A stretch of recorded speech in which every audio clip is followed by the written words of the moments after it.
Secret of the Sire.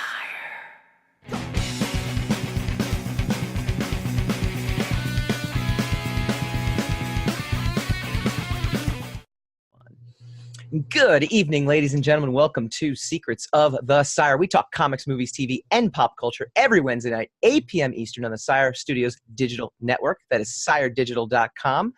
Or better yet, go to youtube.com/Secrets of the Sire, facebook.com/Secrets of the Sire, twitch.tv/Secrets of the Sire. You kind of get the pattern after a while. secretsofthesire.com. Tonight, Spider-Man Far From Home trailer, Truth or Trash, 2019 comic book movie report card, and we're happy to be joined by a special guest, Jordan Ellis from Jordandené Hello, how are you? and the Sartorial Geek. As always, I am your host, Michael Dolce, and I am joined by my co-host, Mr. Hassan Godwin. How you doing, sir? Mr. Lord of the Radio. You're still doing the Lord of the Radio thing, though, even though we're streaming live. And yeah, I got 6 more months on it. That's it? And then the payments are up, and then I can switch the title out. So I'm still Lord of the Radio. Excellent. That's what I like to hear. Miss Jordan, how are you doing tonight? Great. How are you? Not too bad. Why don't you tell our audience very briefly a little bit about yourself and what you do in this geek world that we seem to inhabit? Yeah, I run a Geek Chic fashion brand, which is like apparel and accessories and home goods with a feminine twist. And I also, last year, we just had our 1-year anniversary, started the Sartorial Geek, which is a print magazine, podcast, website, social hangout, which is like a geeky lifestyle brand. I love the fact that you're doing print. Like, what was the decision there? I mean, we come from old school print background. We were both at Wizard Magazine when there was a magazine. So tell us a little bit about the magazine. I'm very, very curious about that. Yeah, it wasn't like a super easy financial decision. There's not like a ton of money being made in print magazines. No. Man, but it actually it worked out great. My college best friend is an editor, and I have a bunch of friends in design, so we just decided that we could like afford it for now, and it was a way to stand out. So awesome. For now, we have a real print magazine. Well, we are excited. We'll learn a little bit more about you as well later in the show. All right, people. Spider-Man Far From Home. We actually had an entire show set up and ready to go all about the 4 movies that have come out in 2019. We'll still do something about that later. But immediately, boom, Spider-Man Far From Home trailer hits. Initial thoughts, Hassan? Are we it's the first post Avengers End Game, which I guess, again, if you haven't seen Avengers End Game, just like Spider-Man himself said before the trailer, please avert your eyes and ears because we will get spoilerish here. What was your initial thoughts? They jumped right into the spoiler. Like the first seconds of the trailer was a major spoiler for Endgame. Look, it looks good. It looks interesting. A couple of people are complaining already, and I don't know if I disagree with them or not about the fact that Spider-Man's kind of like Iron Man. He's got an Iron Man suit, and so it does seem like a little later into the movie he changes out into his regular suit, his own, his older suit. So maybe he's gonna try to take up the Iron Man mantle and then decide he just really should be Spider-Man. Maybe that's one of the tropes in the film. It looks good. Mm-hmm. It's interesting to see Mysterio supposedly a good guy. Mm-hmm. We'll talk about that in a little bit for sure. I'm interested in seeing it. Yeah. It didn't blow me away, but very few trailers have blown me away recently. Even the trailer for Endgame didn't really blow me away. So I'm sure it'll be good. I'm sure it'll be another hit for Sony and MCU. I'm interested in seeing it. I thought it was a good trailer. Jordan, what were your thoughts originally? Or initially, I should say.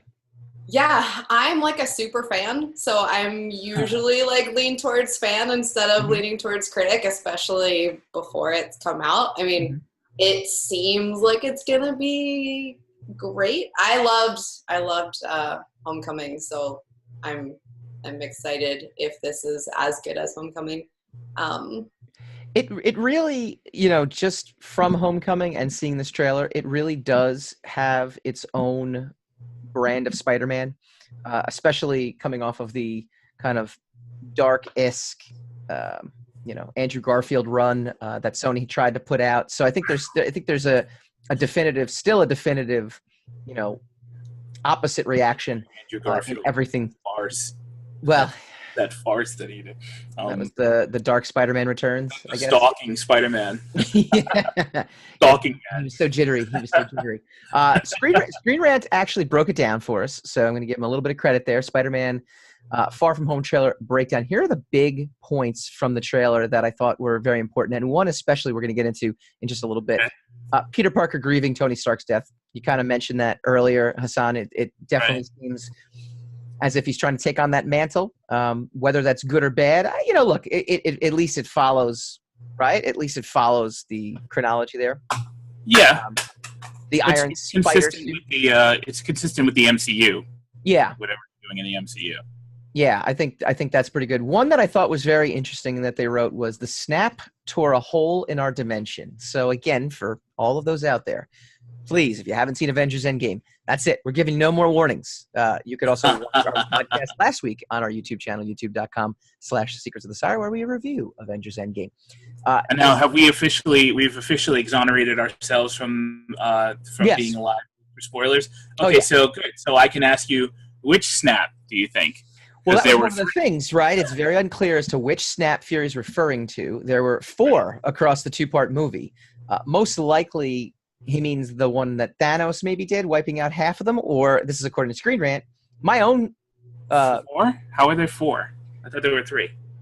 There was the original... There was the original snap, then there's the snap that Hulk did. And then there was Iron Man, that's 3. And then I think there was one in between... Well, Thanos tried it, but he didn't have the stones on the gauntlet. Yeah. So there's only 3 snaps.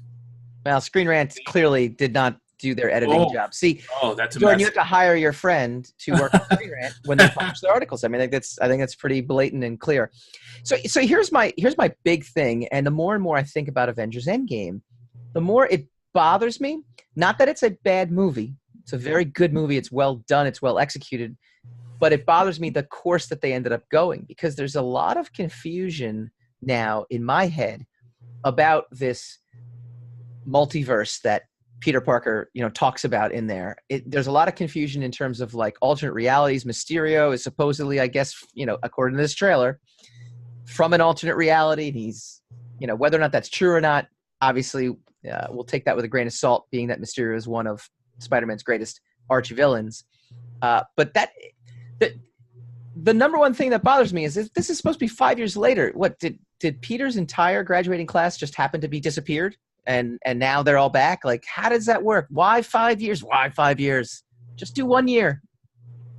I think that's the conversation that's been happening in my friend group the most, is like, how are they all in the same grade? Are they all in the same grade? What? Yeah. How old is that?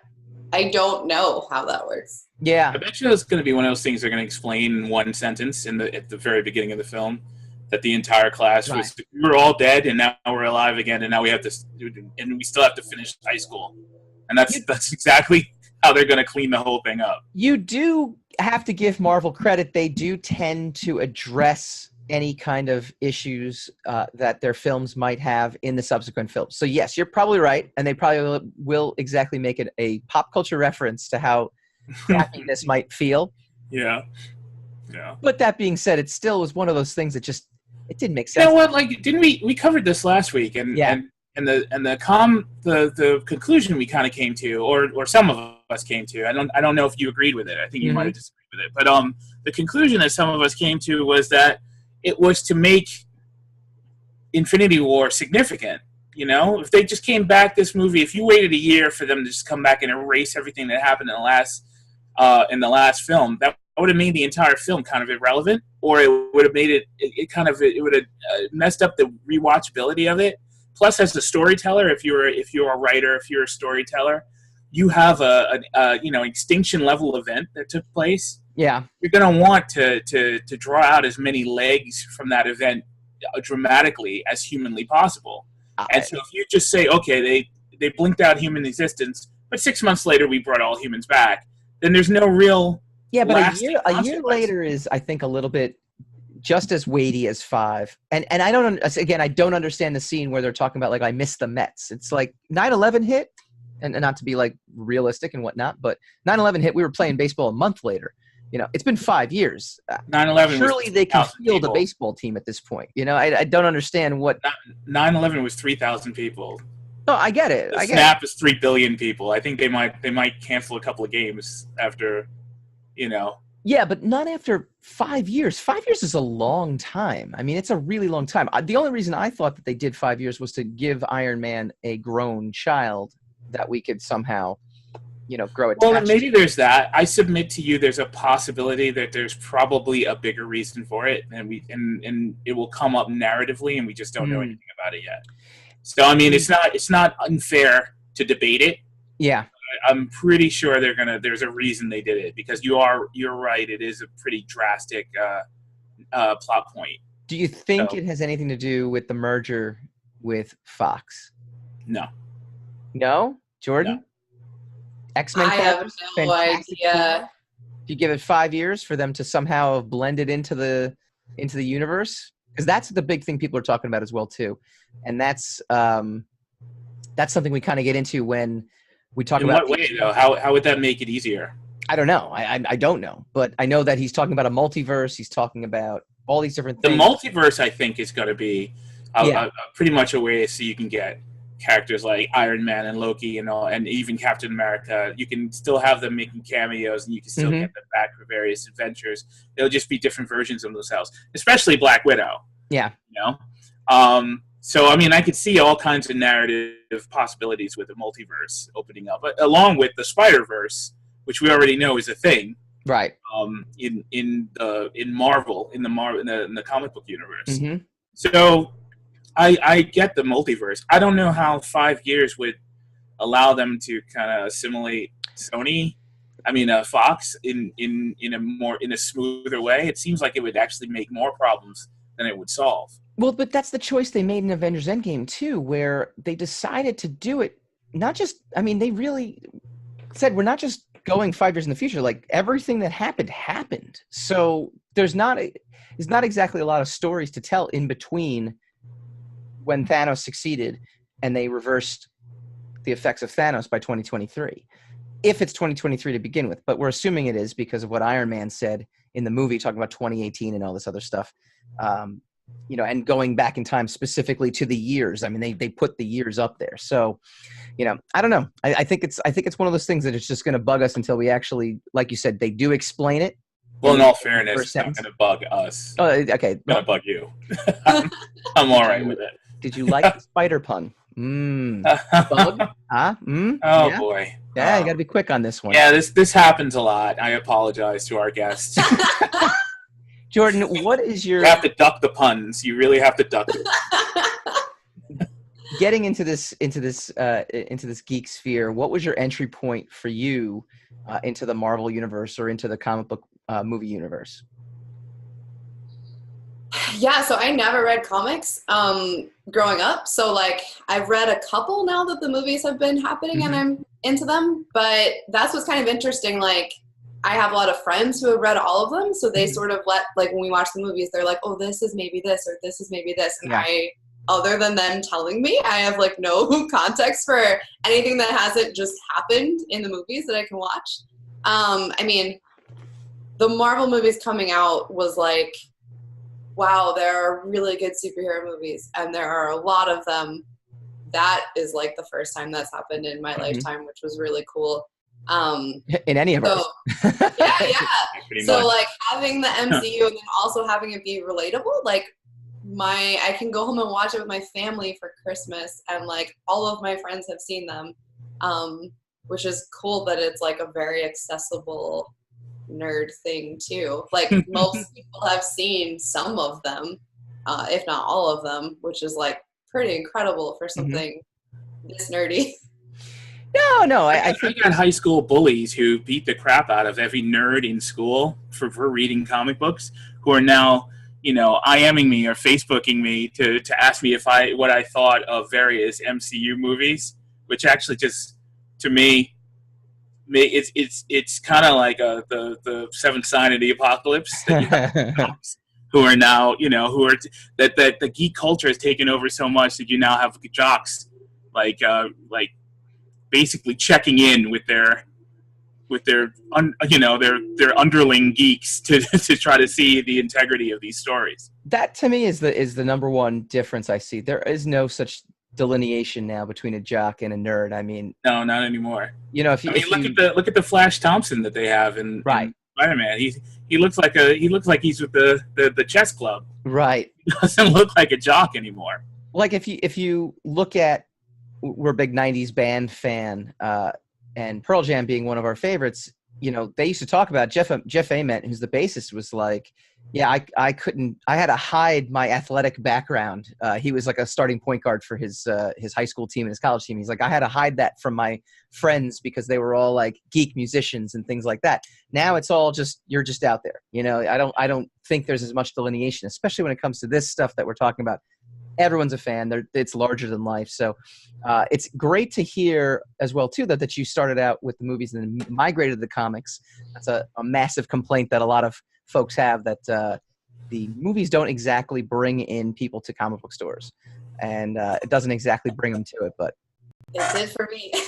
Because it's kind of like what Hassan was just saying. Like, you have this like secret knowledge if you actually grew up reading them. Like, things that people who've only seen the movies now want to know. Like, you have this whole huge, like, so many things about stories. And even in Endgame, I felt like there were things that happened that I could tell they were important, and I sort of knew why, but like my friends were like, I've been waiting for decades to see this. It meant so much more. So I think it's really cool that you can sort of like get that secret in of like just understanding more if you read the comics.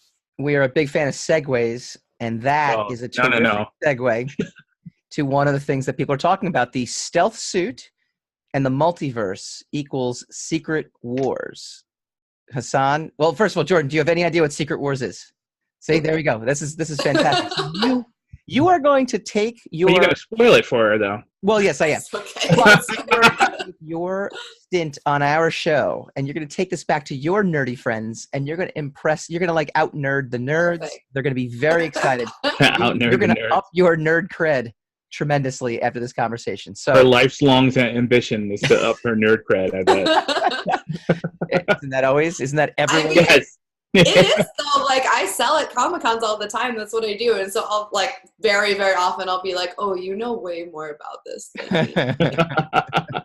Well, here you go. Here's something big to know. And then also you do understand that Mysterio is one of Spider-Man's longtime nemesis, right? I didn't know that. Now you do. Wait. We got to ask her. Does she know the name of the group of Spider-Man's primary nemesis or nemesi? Nemesi. It's nemesi, isn't it? Right? I think it's nemesi. All right. Well, we did a little trivia last week. We'll do some entry-level trivia right here. It wasn't a trick question either. It was just... I don't know. He's like, no, I got nothing. I got nothing already. There was 6 particular villains that made up this... What is it? A sextet? What's sextet? Sextet, right? Yeah, it's a sextet. Which Mysterio being probably why they just call them the 6. Sextet. You can't sell that to kids. The Sinister Sextet. I mean, I don't see what's wrong with that. I think that makes sense. That's an amazing group. Yeah. Hassan, it's the next band. I just got a brilliant stroke of genius. I'm going to use brilliant and genius in the same sentence. We are going to create the Sinister Sextet comic book. And then we're going to get arrested. And so no, just ask to leave. I don't think they'll actually arrest. They'll arrest if we don't leave. Yeah, just ejected, not arrested. We'll get ejected. Okay, that'll work. That'll give us credit. Mysterio was part of the Sinister Six. That was all of Spider-Man's baddest baddies getting together and doing it. So that leads me into the Polygon article, which is, do we trust Mysterio? Spider-Man Far From Home's trailer mentions multiverse and what it could mean for the Marvel Universe. But first, what exactly is Mysterio's End Game here. The new trailer gives us a healthier helping of the plot of Far From Home. Beyond the teens have European adventures vibe we've seen in the earlier ones. In addition to playing with the fallout from Avengers End Game, Peter will be called into action by Nick Fury and Agent Hill, who are working with another guy in a costume, Quentin Beck, played by Jake Gyllenhaal. By the way, we all know the irony here, too, that Jake Gyllenhaal was supposed to replace Tobey Maguire in the original Spider-Man film. So theoretical. Jordan, you take that back again, and you can whip all of this knowledge out. That's so crazy to think about. Mm-hmm. He was almost... He kind of looks like Tobey. He looks a little... Yeah, now that you say that, that makes so much sense. Oh, yeah. And not only that, but then in the show Entourage, Vinny Chase played Aquaman, got kicked out because of a contract dispute, and they said, hypothetically, Jake Gyllenhaal actually replaced him as Aquaman in Aquaman 2. We could have used someone like you in my world, Beck says as he shakes Peter's hand. Beck is from Earth, Fury explains, just not ours. The snap tore a hole in our dimension. If the Far From Home trailer is to be believed, Beck is a hero, asking for Peter's help in defeating a series of elemental monsters and doling out sage advice on how to be a superhero. Except for one thing in the comics, Quentin Beck is a lying liar who lies. So I like Polygon much better. Those guys. Much better writing. I hate lying liars who lie. Mm-hmm. I hate them. That's a triple. I'd rather a liar. But that's a triple negative. So again, if a double negative would have meant he was very truthful. Triple negative. Yes. It cancels itself out. But the extra lie means he's an actual liar. Yes. So in the comics, Beck is known as Mysterio, one of Spider-Man's earliest and most notorious foes. What he's famous for is fooling lots of very powerful people with very powerful illusions. You gotta figure that's what this is. You gotta figure these elemental, even though we have, bits of Sandman, Molten Man, we have Hydro. Who's the fourth one, though? I don't really know who that one would be, actually. Sandman, Molten Man, Hydro. In this particular movie? I mean, if they're basing it off of any of the Spider-Man villains. I don't know. I couldn't. We'll just call him Windman and be done with it. Windman, even though it's not. Okay, but close to accurate. Do you think it's possibly a double blind? New brilliant idea, Windman. We need to make it. Let's go. We're going to start this right now. Do you think it's a double blind being what? That Mysterio. We actually think that Mysterio is faking and he's actually a villain, but he's actually a good guy, and everybody's going to think he's going to be a villain. And then you're gonna discover that the Mysterio from that particular universe is a hero, and probably the Spider-Man from that universe is the villain. Do you think they're gonna pull a Mandarin? Yeah, maybe so. Where he's not, or maybe this will be the origins of him becoming a villain. No, I think he's clearly going to be a villain. I think it's going to be one of those things where he is pulling the wool over everyone's eyes. I don't know. Yeah, but, I mean, he's Mysterio. He pulls the wool over people's eyes. Yeah. So isn't that kind of a dead giveaway as we're watching the trailer that he's already the villain? No, these movies aren't made for us, Hassan. I also didn't know that until they are made for Jordan. These movies are made for Jordan. Jordan had no idea before this, and now we've completely ruined the film for her. And it's awesome. What do you mean? I feel like we've done a great job. We'll see you guys next week. We've had a really podcast today. We've ruined it for her. For yet another soul has lost their entertainment value of the MCU because of us. Thank you. That's like what I was saying. I always watch the movies with people who know more than me. So sometimes they'll let me know ahead of time, and sometimes they won't. But it's funny to sit next to people who are in the know. Well, I'm just I don't know what's happening.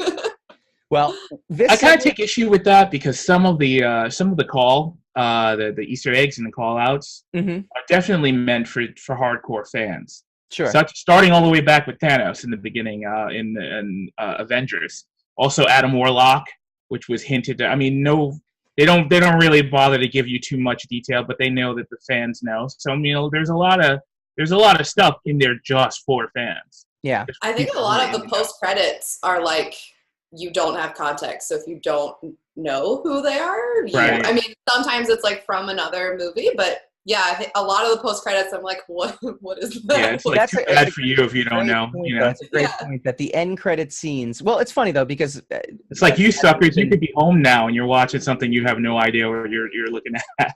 Well, as it's been chronicled, I go to these movies with my dad, who also has no context for these films, right? So we actually make it a nice father-son outing, and we go, and he has very, very limited. I mean, we're talking extremely limited knowledge of any of this stuff. So he even gets excited by the end credits just to kind of see what's coming next. But it's completely a different experience when I'm like, oh, look, they're doing this guy, and they're this girl's going to be in this, and this is going to be something. Yeah. He's like, oh, who's that? And I'm just like, that's me. There was no end credit. It's the Sinister Sextet, Dad. Don't worry, they're coming. It's going to be fantastic. And there was no end credit for Endgame, which freaked a lot of people out. Yeah, they're like, I waited in my theater for this. Yeah, it felt so like this is it. Like there's no hint at something else. This is basically like thanks for your money. Go home. Go home. We'll see you again in a week. Yeah, right. We'll see you again in a week. All right. Well, this segment is called Trailer, Truth, or Trash. The purpose of it is, do you think what we've seen in the trailer is actually going to be what transpires in the movie, and is it good or bad? So, Hassan, I'll leave it up to you. Is this trailer truth or trailer trash? I think a lot of it is trailer trash. I think it is. I think a good deal of it is trailer trash. It was a good trailer. I enjoyed it, but I think they're pulling a double blind on us. I think they're snowing us. Jordan, trailer truth or trailer trash? I mean, I would never have even guessed that an hour ago. So she's not even going to see it now. I mean, it's over now. Yeah, it's ruined. She's going to read a book. She's going to crack open a book. We've ruined it for her. It's going to be a romance novel. She's going to go in the complete opposite direction. I feel completely. I feel emboldened and empowered that we've ruined this for her. This is fantastic. Yeah, but you shouldn't revel in it so much. You should, I do. You should feel a little remorseful. Show a little remorse for it. No. This is how we went from a middling podcast to an upper middling podcast. So, by ruining things for people. Trailer truth or trailer trash, Jordan? What do you think? I mean, I'm going to go with my initial gut, which is like, I loved it. I think it'll be great. So we'll see who's right. Truth. Fine. I'm agreeing with Hassan, but that's exactly why we brought Jordan in, was simply to have someone to disagree with. All right. When we come back, mid-year report cards are ready for 2019. Introducing The Mainstream, created by Michael Dolce, Talent Caldwell, Tony Moy, and Darren Sanchez. It tells the story of an interdimensional police force, polices alternate realities, keeps bad guys from other worlds from getting into ours. Issue 5 in stores now. Order it at your local comic book store or go to mikebooks.com/store.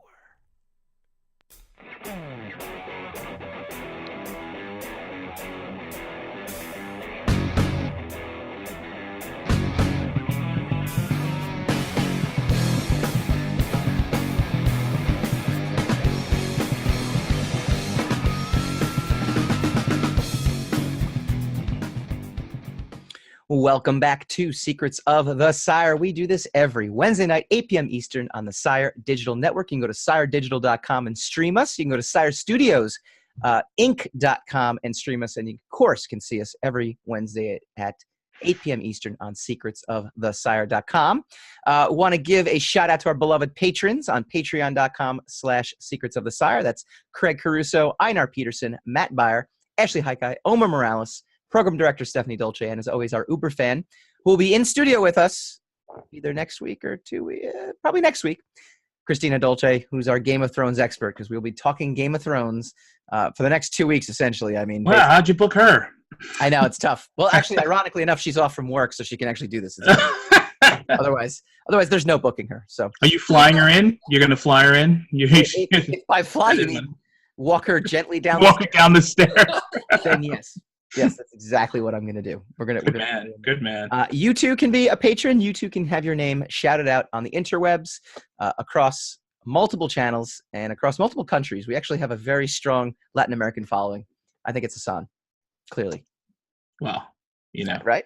You're big. Yeah. You're big. You're big and I'm big. I'm big. All right. Okay. You're big everywhere, actually. I mean, literally, you're a very large man. You take up a lot of space. It's very good. Feels good. That's getting me where I live right there. Thank you. For anybody who's joining us mid-show right now, you might sit there and say, "Well, Mike and Hassan, why am I listening to them? They look the same." But who is that with them? That is Jordan Ellis. Jordan, you are a Brooklyn-based, women-owned small business owner. Talk to us about what you do and your line of geek chic apparel. Yeah, it started as, I guess like 7 years ago is when it officially started, because there wasn't a lot of nerdy, well-designed stuff that women would enjoy. Everything we make is unisex and like available to everyone. But initially, before like Her Universe came out and before Hot Topic was selling nerdy stuff, there just wasn't a lot of stuff that women liked in nerdy fashion. So there's a wide open space for that, and I got really lucky that I could like get in on that before. I appreciate how much less of a wide open space it is now. I think that's really cool. Yeah. But it's really cool to be a part of it. And how did you get in? I mean, in terms of like, you know, simply designing clothes and whatnot. I mean, what was the business strategy to kind of make yourself stand out in this geek universe? Yeah, it was Etsy at first, which is funny. It wasn't really supposed to be like a whole thing. And then this ended up taking more time than my real job. So I quit this full time. And then when I started selling at Comic-Cons, like I said, I stood out because there weren't a lot of female-owned businesses with stuff for women. So it was nice. I was able to start going. I think 5 years ago was my first New York Comic-Con, and so I've been selling all over the country ever since. And it's nice because there was so little for so long that like people sort of latched on to the brand, and we had a community right away because there was a need, there was a hole there. Stuff like this, yeah. Awesome. And then everything is super soft and comfortable, so that helps too. Give us your standout Comic-Con experience. Everyone's got at least one. I could name a few off the top of my head, but what's your Comic-Con, like what's something that just stood out to you from, you know, anything from either being on the show floor, some sort of after party, sneaking into the dressing room of the Walking Dead cast? Like what happened? There's got to be something that stands out to you. One of the first, I went to a Doctor Who convention that was very small, and so the guests were like roaming around. And the guy who plays Mickey from the beginning of the reboot came through, and I sell underwear, so he came through and like had nothing to do, and he started modeling them and like planning out an underwear photo shoot. It got really weird, but it was really fun. So that was one of my first celebrity interactions, and I was like, oh, this is not what I expected at all, but okay. It's one for the books. That's awesome. And then you said you shifted over to Quarterly Magazine, Geeky Lifestyle Podcast. Like, what was the decision there? Yeah, so I really like the clothing line, but like I said, there was a whole community of people that I met through that. And so there was a lot less, like I wanted to do more with the community that was kind of hard to do with just a clothing line. Yeah. So I had met all these really cool people, writers, designers, artists, fans, and wanted like a way to feature people and interact with them. So we just started the Sartorial Geek community, which is the podcast, the magazine. We have a blog and an online hangout. So it's like our way to, it's our way to have everyone meet each other and shout out other cool companies that we think are doing really neat things and interact with fans too. Hassan's invitation's in the mail, right? Yeah. Yes. Excellent. All right. We were talking about Spider-Man Far From Home. Spider-Man Far From Home, though, from the latest trailer that we just saw, really borrows heavily on Avengers End Game. It really is the continuation from Avengers End Game. Avengers End Game is one of 4 movies to come out in 2019. And we're basically already to the halfway point. I know it's not officially the halfway point. June would be the halfway point, but Godzilla comes out May 31st. Total or 4 comic book movies to come out in May? We've had 4 comic book movies in the first. Okay, yeah, but you said 4 movies like in general. Oh yeah, that's it. I don't count anything. Okay. I get you. So I thought it was a good point in time to look back, and if you're going by trimesters, it's technically would be a trimester, a semester, you know, something graduation theme, because we're getting into prom season, we're getting into all that kind of stuff. What grades do you give Avengers Endgame, Hellboy, Shazam, Captain Marvel as the 4, and which one gets the Pack Leader Award? See, we're going back to yearbook photos, baby. We're going back to yearbook awards. We're going to do Pack Leader Award. Jordan, I will start with you. What grades? I know you didn't see Hellboy, which is that's actually better for you. You get a pass on that one. I've seen some YouTube videos responding to Hellboy, and I might sit that one out. I wish I got a pass on it. Yeah, we kind of had to watch it because of this I didn't have to. I was made to by gunpoint. Yeah, I wanted to see it. Like I loved the first ones, and I really love David Harbour. If you like those first two, you would despise this one. That's what I've heard from every single person. David Harbour does a really great job, and supposedly Mike Mignola really loves this version over the previous two versions, but they're the only ones, you know.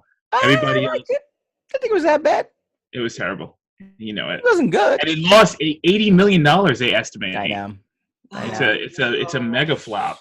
Very, very poor stuff. Yeah, we're not going to see Hellboy again for maybe another 20 years. So probably. They're rebooting it next year.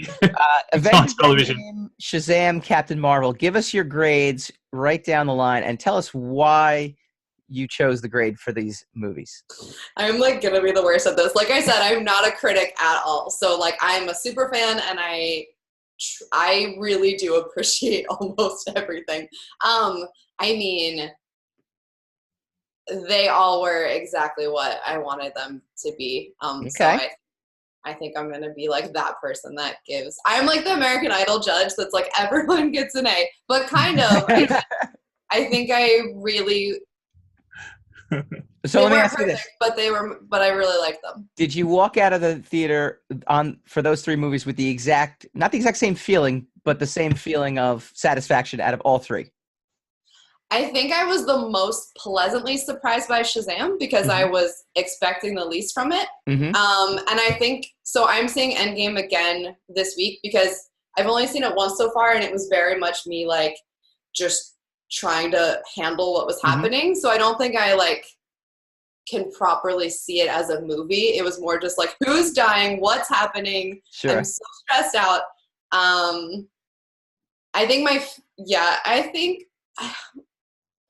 favorite might have been Shazam, which is an insane thing. I feel like Okay. I really liked it. Hassan, give me your grades, and you can include Hellboy in this as well too, because you saw it. Sorry. I would give Hellboy a C, maybe a C minus. I wouldn't fail it, but I would give it a C. Okay. Mostly because of the fact that it was an unnecessary reboot, and it rebooted for no reason. It didn't do anything new, didn't break any new ground, didn't really improve on the original ones, whatever. But look, the creator wanted it done. I have respect for the creator. He's the one who knows best, but this didn't work out for him. So oh, all right. I have to give Endgame an A. Okay. Because of their ability to pull off a spectacle. I have issues with the movie, but they seriously pulled a hat trick with that one. They stuck the landing. It was a really good follow up to Infinity War. So yes, I'll give that an A. Okay. Captain Marvel, give a B plus because it was another one of those situations where they kind of, they pulled a rabbit out of the hat, because that movie doesn't really. I mean, just because it's got to be their hype machine, and it's got to be their PR system at work there, and also their brand. It's a testimony to their brand how well that movie did, because that movie is a good movie, but it's not. It's like it's on the level of Wonder Woman. It's a good movie, but it's $1 billion. Almost $2 billion good movie. I don't know. So. But I'll give it a B plus for overall.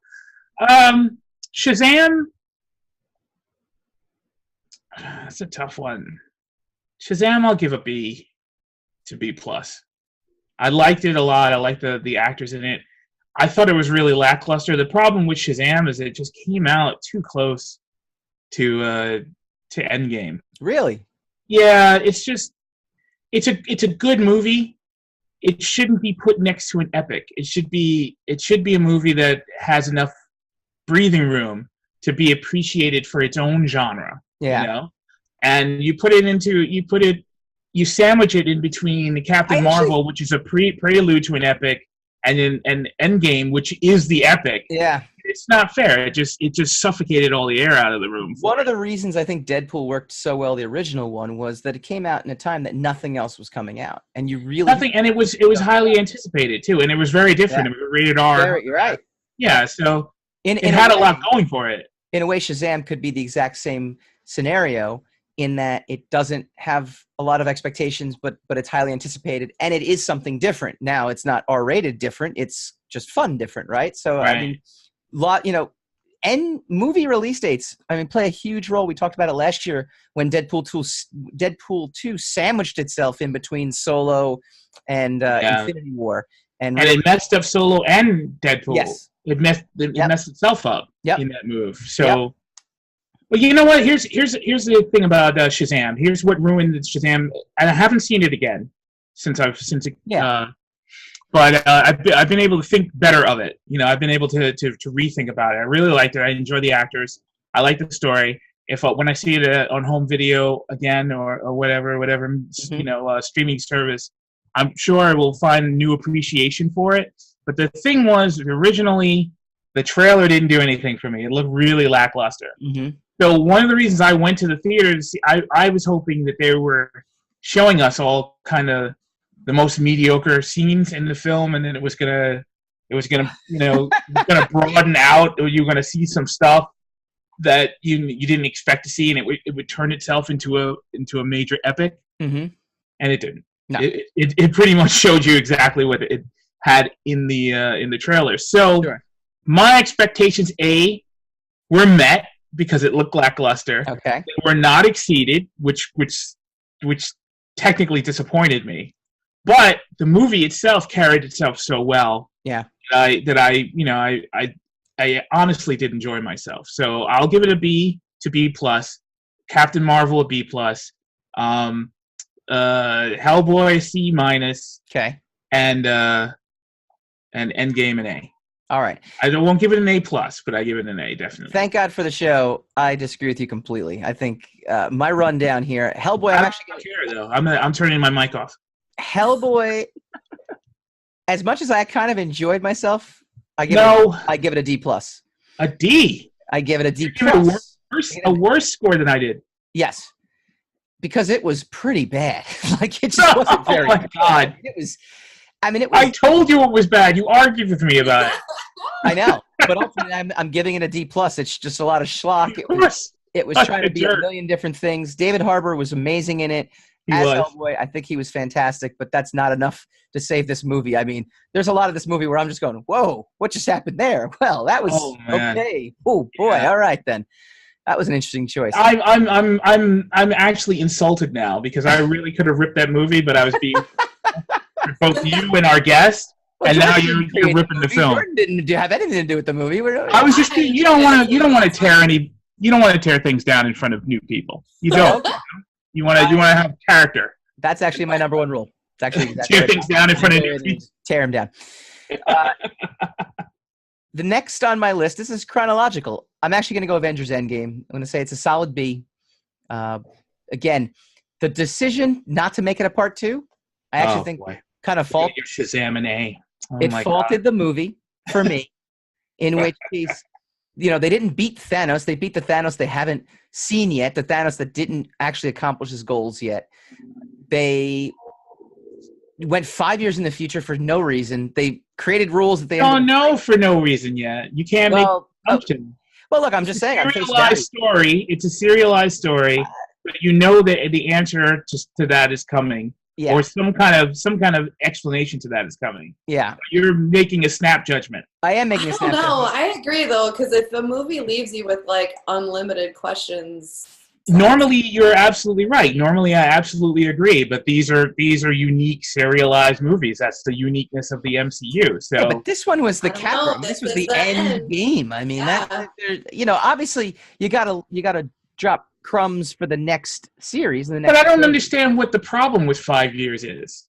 You see, 5 years is not a problem for Endgame. It may or may not be a problem for the movies that follow it. So it's not Endgame's fault that the 5 years works for Endgame. Immediately we're asking, how the heck is Spider-Man's entire graduating class? But I mean, gone? you can't answer that. You don't know if that question is answered or not. No, we don't. We don't. And Which is, you again, wouldn't have, and that question would not come up if there was no Spider-Man follow-up. If there was no Spider-Man movie, you would not be asking how is that going to affect the Spider-Man movie. So it's not Endgame's fault; it's Spider-Man's fault that you're asking that question. Yes, Kirsten. My logic is flawless. Minus the less. Yes. Next up in my rotation is I can guess the rest. I can guess. Shazam's going to get an A. Okay. Captain Marvel's going to get a C. Okay. I'm going to give Shazam a solid B+. I think it's an awesome. It just now. No, I did not. And I'm giving Captain Marvel an A-. What? Yeah. You did not like Captain Marvel. No, I know I didn't, but I didn't think it was a bad film. I didn't like the fact that it was making billions and billions of dollars, and I couldn't understand why. What are these grades on? What are these grades based on? My own personal. I mean, I feel like the money is. You can't ignore the fact that it's like the first female lead in a Marvel movie. If you're talking about that, is not like that doesn't bear on like the quality of the movie, but as far as how much money it made, that makes a ton of sense to me. Yeah, but that's the reason it made the money. Now want to show up so that you get more of the thing you want. I totally give it the respect that it deserves, and I think it's an You didn't give it as good a grade as me, though. So I'm saying that has nothing to do with the quality of the film, but as far as like ticket sales, I think that makes a lot of sense. But I understand that. But I was basing this grade system off of how I personally felt about the film, and not the accolades that the film got. But that's just Dolce not telling me the rules of the game as usual. No. Yeah, I am basing it on my own personal feelings. I think Captain Marvel. But you didn't tell me we're basing it on our personal. What do you mean? Wait, you didn't? No, not at all. Because I have it on tape. I know. I have lots of problems with. So how can it be your personal feelings? I have some of my problems with a lot of the more politicized issues with the movie. However, I didn't think the movie was bad. I remember going on record saying it wasn't a bad movie. I didn't know why it was making so much money, but it didn't mean I didn't enjoy it. And out of the four, I got to be honest with you, I actually enjoyed it the most out of the four. Shazam? I give Captain Marvel a B+. You gave it a B+. We used the same. No, I gave it an A-. Captain Marvel an A-. A-? A-. Captain Marvel an A-. It's really close. But it's not. I think it's a B+. It's not at all. If you get an 89 on a test and you get a 90 on a test, the 90 is just better. If you're grading on a curve, then it's the exact same thing. I'm not grading on a curve. Graded on a curve because this is Exactly America. what we just graded it on. All right. I hate this show. I went off. All right. Let's do a little fun here. We got a little bit of time left in this segment. Which character wins the Class Clown Award out of all these movies? Explain that. Citation needed. Please explain that. Remember, like in yearbooks, did you not go to high school and have like a yearbook? I need a context of what you mean so that I can know how to pick and choose. Who used to make you laugh in high school used to win the Class Clown Award? I can tell you who many class clowns in my high school years were, but I doubt that's what you're looking for. Now take this analogy and apply it to the characters in these movies that we've seen in the first half of 2019. Okay, you go first. Tell us how to play the game. I think the Class Clown Award goes to Zachary Levi for making me laugh, doing an awesome job of doing so. My runner-up was the Zachary Levi is who? Shazam. For the record, okay. Shazam. I would think that people. Well, no. The runner-up is the cat from Captain Marvel. In the bad bodysuit. Captain Marvel is the runner-up for me. Okay. Jordan, who's your class clown? I think this is funny because he's not super funny, but I think when I laughed the most was Steve Rogers actually had like more humor than he's had yet.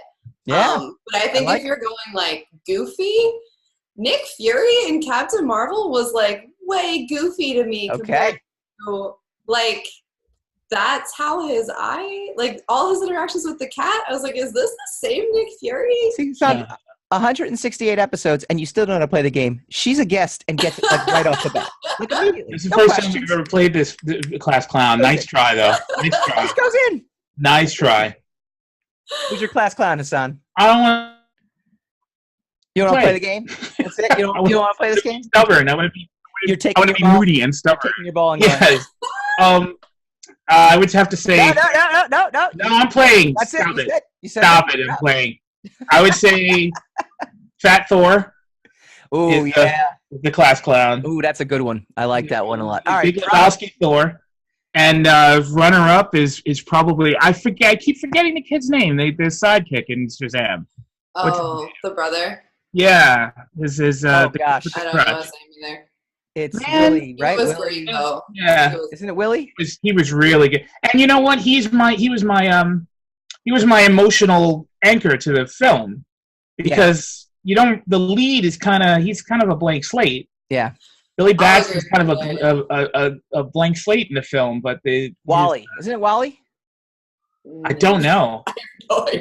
It's an alliterated name too. It's Wally Wilson or something like that. Yeah. That's bad. We're Wally bad Wilson? geeks. Yeah. We're bad geeks. We're bad geeks. That is why we are a middling podcast, folks. Here we go. Stop calling us that. We'll say drama queen or king because we'll be very fair in this. Drama queen award. Star-Lord, I think. That's a good one. I like that. I like actually Iron Man. I was gonna go Iron Man as my drama. I was thinking that too. Yeah, I was gonna go drama queen with was Iron Man. Hassan? My drama queen, definitely Thanos. What? Oh, yeah. What a diva! I am inevitable. Stop it. Do something about your chin, jerk. All right, You're dribbling all over yourself. Two more. Cutest couple award. Jordan, who's your cutest couple? No. God. I think Steve and Peggy, like them, the way that, I mean, that's like so obvious, but that was really nice. Yeah. Hassan? Cutest couple? Mm-hmm. Oh, cutest couple. in the 4 movies, yes, or in the MCU in general? No, in the 4 movie. Well, I mean, technically, the Avengers End Game covers the majority of the MCU, so we'll allow it if it has some sort of context to Endgame. I would say Thor and the Hulk, the cutest couple as far as I'm concerned. It leads in from Ragnarok all the way into Infinity War, all the way into it has a lead in. It does. They have that scene. They do. They have that scene where they get together. Carol and her best friend, to me, were the cutest couple to me. Yeah. I thought that was actually pretty nice in general. All right, my runner-up would be Thor and Loki from Ragnarok. They were very. Yeah, but that's Ragnarok. No. There's no context for that in Endgame. There's no scene. Hulk at least has a scene in Endgame, so we're in good shape. So does Loki. No, they don't. Yeah, he grabs a Tesseract and he bugs out in the alternate timeline. Yeah, but that's not really like. He's got a scene in it. That's all. That's your requirement. Yeah. Stop it. Don't change the rules. Life of the Party Award. I will kick us off for our final choice here. Life of the Party Award. I got to give to Spider-Man. Actually, I love when he comes back on screen. I like it. It energizes the film. I like when he is tasked then with getting the glove out of there in general. Like every scene he's in, I think really he just comes to life in whatever he does. Tom Holland does an amazing job as always. Hassan, who's your life of the party?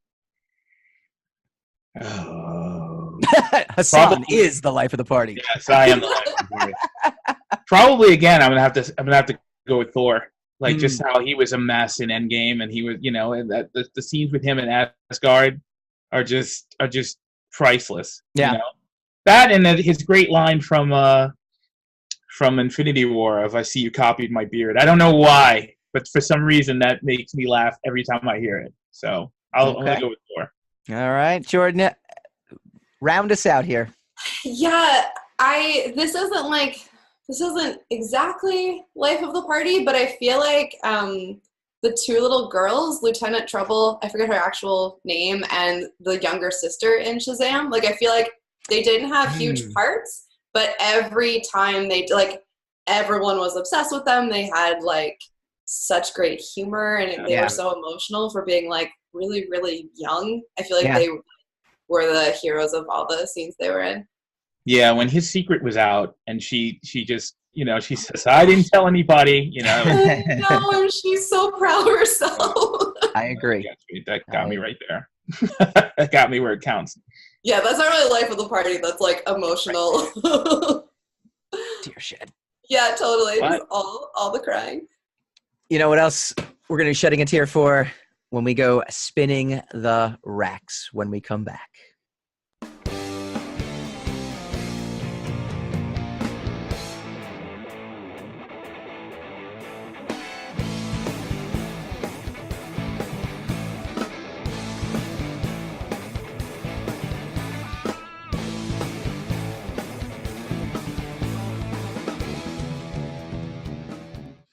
Welcome back to Secrets of the Sire, talking comics, movies, TV, and pop culture, as we do every Wednesday night, 8 p.m. Eastern. Download us on iTunes, download us on iHeartRadio, download us on Spreaker, download us on Stitcher. Anywhere podcasts can be downloaded, go ahead and just do a search for Secrets of the Sire. And again, give our YouTube channel a subscribe, give our Twitch channel a subscribe, a follow, facebook.com/Secrets of the Sire. Do all that. Help us out. We really do appreciate it. I want to thank our guest tonight, Miss Jordan Ellis. Again, Jordan, how do they find you online and find all your awesome stuff? Yeah, I'm at Jordandené NYC or Jordandené.com. And the Sartorial Geek is at Sartorial Geek everywhere and sartorialgeek.com. Very cool. Well, we thank you for joining us. And we've got one more to go. We do this every week. We go spinning the racks. Spin the rack, spin that rack. We're back. Our guest Jordan will rejoin us shortly, but first, New Mutants pushed back yet again. The release date will now open in 2020. You probably saw this coming, but the New Mutants release date has been pushed back again. The superhero horror film was supposed to arrive in April 2018, but was pushed to February 2019 and then August 2019. Now Disney is calling the shots. They've decided to bump it yet again to April 2020. The Josh Boone directed film, originally slated for April 2018. Even Macy Williams doesn't know when these things are going to come. She says, who knows when the F that's coming out. There were supposed to be reshoots to make it scarier, but they haven't actually taken place. Our thoughts on this, Hassan? Are we ever going to see a New Mutants movie? I don't think so, and I'm glad because I've seen the trailers. It doesn't look like the New Mutants. I knew that I used to read. It does. No, it reminds me of the Bill Sienkiewicz run of New Mutants, which is very, horror. They were never in a mental asylum. No, they weren't. I mean, I agree with that. So stop. What are you talking about? I'm saying the tone, the look and feel. No, of the tone, Bill Sienkiewicz he did what? Less than a tenth of that comic run? Yeah. I used to read New Mutants. I was a serious New Mutant reader, and that just didn't look anything like the New Mutants to me. I read it all the way past from all the way from Asgardian Wars all the way over to past the Fall of Mutants when they lost Doug Ramsey, past Inferno. I mean, I've read that entire run, and I'm telling you that movie looked nothing like. It didn't look remotely like anything from New Mutants. Yeah. Maybe it's a blind, and when you watch the movie, you realize it really ties well in with the series. But if they want to, like the MCU has proven, if you want to do comic book movies, do comic books. Yeah. Do the actual story. Stop taking these characters and throwing them into these unique situations where like they use it as fodder for has been movie script writers. Like to give them, okay, here are these 5 characters. Write a horror story with the characters of the New Mutants in it. Okay. All the New Mutants, and that's what they've been doing. We will see if it ever makes it out there for sure.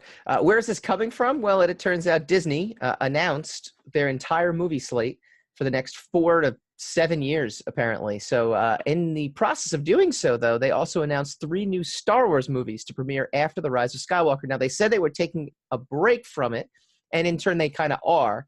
The new Star Wars movie will not be out until 2022, which will actually give a 3-year gap between The Rise of Skywalker and the next Star Wars movie. Now, originally right now it's actually called Currently Untitled.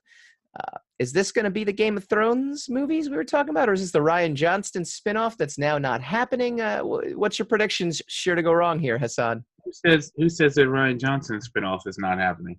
There are rumors that is not happening. That apparently nothing is being done.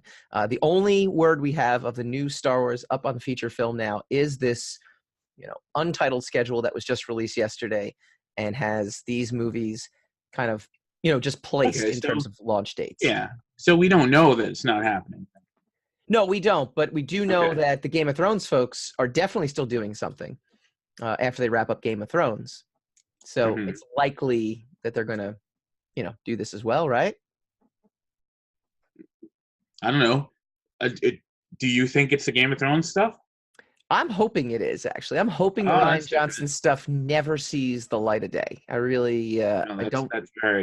That's very different. That's a very different position than it's not going to happen. You're just hoping it doesn't happen. No. I mean, we've read some stuff. There was a couple Spin the Racks we did where the feedback for Last Jedi kind of had Disney do a course correction on what they were doing. Now, I mean, obviously Star Wars itself is taking a breather from the big screen. You have The Mandalorian coming out on Disney Plus, but that's about it. We also read that Kathleen Kennedy was getting fired. That I didn't take any. I mean, yeah. So I mean, we don't know. The Rian Johnson rumors for me were actually valid because people were saying I was involved in this in shooting this film, and now I'm not involved in shooting the film anymore because the film is not there to be shot. They were talking to certain people within the industry. I'm sure there's a distinct possibility that his movies have been canceled. Yeah, but I'm just saying that we don't know that. So yeah, I mean, to say that these movies aren't going to happen is a little false. Little Avatar news as well thrown in there. It's amazing. They just basically kind of released the slate, and now it's been fodder around the internet for people to pick and choose what they noticed from here. Obviously, there's Untitled Marvel film coming out next year. We have one coming out over the July 4th weekend. We have one in 2 years in the February slot. So you wonder if that's where Deadpool kind of makes its reappearance as well. But that's not next year. It's the year after. Avatar as well was mentioned in all this because Avatar falls under the Fox-Disney merger. They announced the 4 upcoming Avatar sequels will each be pushed back, with Avatar 2 slated to premiere December 17th, 2021, which is now a full year after it was originally scheduled. All we know, I think at this point, is that we know nothing. We just have release dates. And as we've seen with New Mutants, even that could change. All right, we're going to welcome back our guest, Jordan, for our last story. Welcome back. And how Europe's war on social media could impact Hollywood. This is a complete paradigm shift. This is from Hollywood Reporter. We're talking some serious stuff here. Europeans' copyright crackdown could weaken protections. The copyright directive is far-reaching and has widespread and sharply different implications for different sections of the entertainment industry, as well as online platforms and ordinary users. One of the most radical changes is outlined in Article 17 of the directive. It reverses current law, making online platforms and not their users legally liable for copy-protected songs, films, TV series, and other content uploaded to their sites. Yes, this is a little bit outside of our scope, but I found this article. I just thought it was really, really interesting. And basically, I don't really care what our audience thinks. I'm just going to do whatever I want, and we're going to talk about this. This is interesting, right? Here's 5 online activities that could change under the new European law. You know, anything that happens in Europe is going to end up impacting us, and as podcasters, it's kind of greatly of interest. From memes to cat videos, the EU copyright legislation could impact anyone using the internet to post or share content online. Movie clips. Example, a YouTube star mocks a scene from the new Avengers movie using a clip from the film. Going forward, platforms like YouTube will be legally liable if their users post unlicensed content, like a movie clip. Most expect YouTube will sign deals with big studios and record labels to make sure none of their content gets blocked. Music. A comedian posts a parody of the new Beyonce song to his own site, using the same melody as the original. Depends on how popular the comedian is. Smaller sites will continue to operate under old laws, having to license or take down content only if the right holders ask them to. And here's a good one as well, too. News stories. You tweet a comment to a news story, quoting the original story at length. Twitter, Google News, Facebook, and other platforms will be required to pay a link tax if users' posts include more than a short snippet from an original news article. Memes are under this new copyright law as well, too. This thing could be the death of the meme, as many are writing. Personal photos or videos. Hassan, what do you think about this? Do you think I got no problem with it whatsoever. Yeah, so it's weird because people are basically, if you're a creator, you're like, this is awesome. Finally, I can actually post a song again. And without it being stolen. Without it being stolen or listened to, right. Yeah. But the free internet people are kind of like, this is too bad. The free the whole point of your statement was they were the free internet people. They've been stealing stuff for years, you know? Yeah. And they've been making money off of it. If they were just using the paraphernalia just as a social commentary or something like that, that'd be fine. Or as a blog, or as some kind of political essay or something like that. But they're out there doing movie reviews, getting clicks and views, which makes them money. And the people who actually make the product that they're reviewing don't get a cut of it. That doesn't make any sense. But if you're reviewing a movie, why should the studio get a cut of that? I don't understand that part. There's certain elements to it that just doesn't make sense to me. In the original days, whenever you were going to have something reviewed, regardless of what the review would be, you would be the one to send them the copy that they would review. So if you were going to have clips of a movie reviewed by, let's say, like Siskel and Ebert, you would send them the clips. Right. Now, you don't have any control over what they say about it. Right. You had control over the material that they covered. Right? You submitted it for review. So now, if anybody could just grab any movie and make a review off of it, and then make a, do a hit piece, like a long essay on whether the film was good or bad, which is perfectly fine. But they they made their video exciting. Yeah. By using moving pictures and sounds and bites and stuff like that from the film to spruce up the entertainment value of their essay. And the studio doesn't get a piece of it, and they didn't sanction it. Yeah, completely. It's so you're saying completely unauthorized. We're done with this video of Secrets of the Sire. Secrets of the Sire is done. I'm gonna have to actually have you animate everything we talk about now. So basically, this is gonna increase. Well, if you use pictures, there's something called the Fair Use Act. If pictures are actually on the internet. They're free on the internet, then you could use those pictures. Yeah. That's fair use. But if there's a movie that's out in the theaters now and you have exclusive footage to it, that's not fair use. That's licensed property up until it becomes, public domain. So it's not right. Jordan, I just don't have a problem with it. That's all. Any thoughts on this? Yeah. Uh-oh. Yeah, I'm just curious. I agree with all the times that it is rough to have your intellectual property being used in ways that you don't want it to be and not getting money off it. It's interesting though, I feel like especially as far as memes go, again, sometimes they're bad, but that's also so much publicity for things too that I'm kind of curious, certain movies and TV shows that didn't get a lot of actual marketing put into them, but were popular because people shared clips or funny things or memes. I'm wondering how that will affect. They'll be affected. I wonder if that'll be a negative. Captain Marvel make $1 billion if there are groups out there protesting the fact that it's out there on YouTube, showing clips, showing photos? It's very true. I am absolutely certain that there are unforeseen negatives to it. There has to be. The status quo of the way things have been working for now, it's still working for the studios. It's still, they're still making money.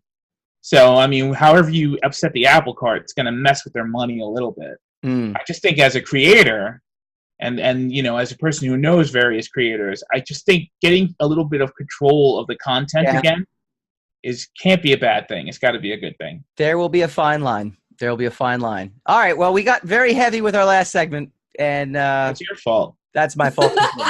So next week, let's get even heavier. The countdown is on to the final Game of Thrones. Will it live up to the hype, or will it fall apart like the Night King's long johns when Arya stabbed him? Want to thank our guest, Jordan Ellis. Thank you so much. Hassan, as always, thank you. And thank you guys for listening. We will see you next week.